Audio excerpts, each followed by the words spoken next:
இன்றைக்கி 1000 ரூபா சேர்க்குறாரு. இன்றைக்கி 1000 ரூபா ஒரு decent amount.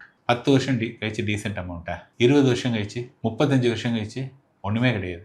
But he is saving the same 1000 rupees for the next 35 years, which is 420 months. So 420 மாதத்தில் ஒரு சேர்த்த தொகை வந்து வெறும் 4,20,000 ரூபா.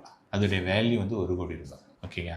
ஸோ பவர் ஆஃப் காம்பவுண்டிங் வந்து லாங் டேர்மில் வந்து பார்த்திங்கன்னா பயங்கரமான ஒரு ரிட்டர்ன் இருக்கும்.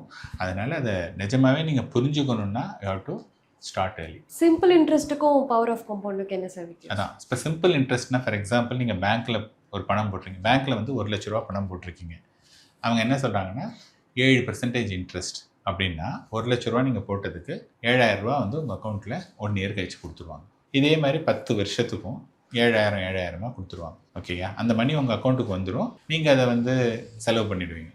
ஓகே, அந்த 7,000 ரூபாங்கிறது ஒரு பெருசு கிடையாது. 1 லட்ச ரூபா போட்டு ஒருத்தருக்கு 7,000 ரூபா வருதுங்கிறது it's not a big money. But அதே சமயத்தில் அந்த 1 லட்ச ரூபாய் வந்து அவங்கள்ட்டே விட்டுட்டிங்கன்னு வச்சுக்கோங்க. இப்போ என்னாச்சு? 1 லட்ச ரூபாய்க்கு 7,000. நெக்ஸ்ட் மந்த் இந்த 1 லட்சத்தோட அந்த 7,000 ஆட் ஆகிடுது. ஸோ 1,07,000க்கு 7%. தென் அது வந்து 7,000 சில்லற வரும். அது வந்து இப்படி பார்த்துங்க அப்படின்னதுன்னா இங்கே வந்து இந்த லாஸ்ட்டு 20 வருஷத்தில் நீங்கள் 20 × 7 1.4 lakhs தான் வாங்கியிருப்பீங்க. ஆனால் அங்கே வரும்போது அது வந்து multiples of so many lakhs.